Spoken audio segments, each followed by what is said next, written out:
Welcome to the TMC Newsroom. Rich Tehrani here. Thanks for watching us today. We're at IT Expo West 2012. On our program is Greg Nielsen, and he's a VP of Global Business Development at Data Foundry, and I should mention we're in Austin, Texas. So Greg, welcome to the show. Thanks. It's nice to be here. That's our hometown, so it's nice to have you guys so close. And we're thrilled to have you as well. I figure we start at the top, just telling us a little bit about your company. Well, Data Foundry has a long, rich history in IP as internet. We're one of the first ISPs in the entire country. So, still privately held and owned by some people here in Austin. And we were born in Texas, and I'm pretty sure we're going to die here too. So. What are some of the latest things your company's done? Any news that you can share? Yeah, in the last year we've opened up our newest flagship data center, and this Texas One facility is probably the hallmark of what a data center today should be, which, it's the new central office, especially as we're here at IT Expo and mostly around, IP communications.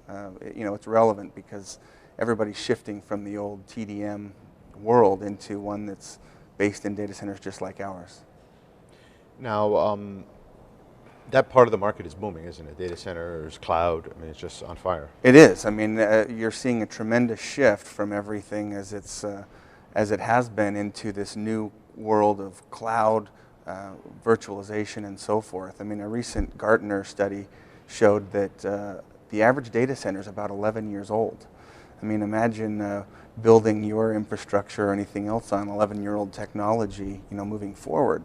So as companies start to refresh their cabinets and all the equipment in it, they're finding that they can't stay where they're at. The infrastructure in which they're in is not compatible with where they need to go. So they need a facility just like ours, purpose-built from the ground up, higher levels of power and cooling densities. Just thinking about all the data center capacity that now is of less use, I guess it all has to be updated. Well, it does, and so that's part of the problem people are finding is, the average cabinet might take 3 or 4 kW power consumption. A fully virtualized cabinet today takes 15 to 17 kW or more. And so they're thinking like they can collapse 4 or 5 cabinets into one because of this new virtualization, but the power infrastructure in these buildings can't support it. So they're left with empty cabinets just to support their power draw. Right.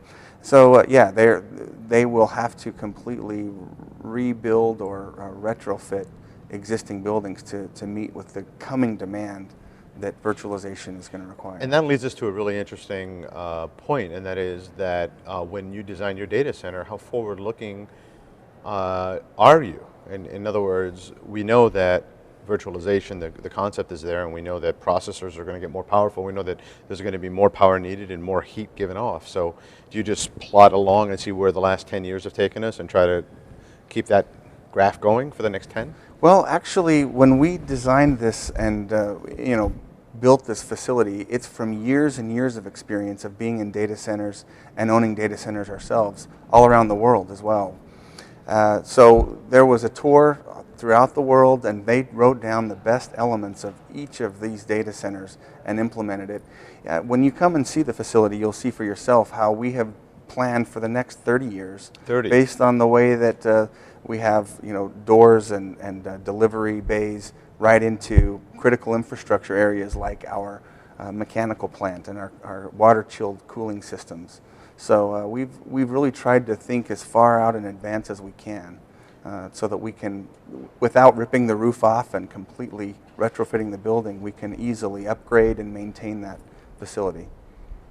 That's great. Now that's, again, a lot of companies didn't see virtualization coming, and that kind of threw a wrench into the typical Moore's Law calculations that companies might have made. So it's interesting now, as long as we don't have some new technological innovation which changes the way things work, you should probably be all set. Right? Sure, and the water-chilled system that we have and employ is the most advanced in the industry, and we can deliver cooling directly to the cabinet. So rear door heat exchange can push power and cooling densities to 50 kW per cabinet or more. Wow. And so we believe that as that innovation comes, we can meet that with the technology and infrastructure that we've built. Very exciting. Any trends that you're seeing in the market in terms of faster growing markets, like the financial services or maybe CDNs or internet gaming, anything like that? Well, we actually are home to many of those that you just mentioned. Everything from CDN companies to financial sector. But we are seeing a lot of the space, particularly in disaster recovery. Austin, you may or may not know this, is one of the safest locations in the entire country. It has the lowest incidences of natural disasters, the lowest incidences of things like hurricanes, tornadoes, floods, earthquakes. And we're in a unique 100-mile wide corridor according to NOAA and the American Red Cross maps. Wow.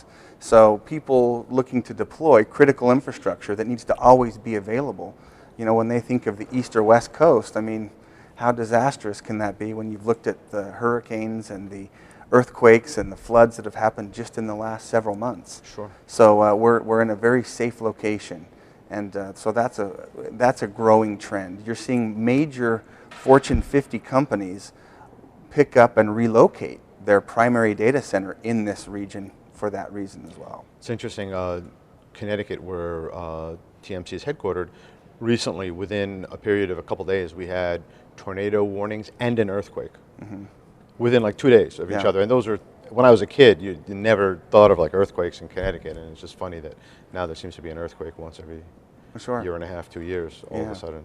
Well, and years past, technology didn't allow for the centralization of your compute, your communications into a data center. It required central offices that were regional in scope because of the reach. And today, with the advancements in network connectivity and such, it makes putting it in a facility like ours ever so important. And it just happens to be an amazing tech hub as well. So it is, and that's actually one of the key elements we're trying to point out to customers and clients as we bring them to Austin. It's a great market. You've got great employees, a great technology base. Live music. Live music, yeah. You got to do something at night. That's right. Well, most of the technology people I know are working all night. That's true. So that's absolutely they true. don't get to take advantage of the. Or they're streaming it. Yeah, that's right. Most likely. Right. So what's next? Well, what's next is we're seeking out the next big, partner and customer client base that want to leverage the assets that we have here in the ground and help them propel their business throughout the country or throughout the world. Thanks for being here. This was great. Thank you.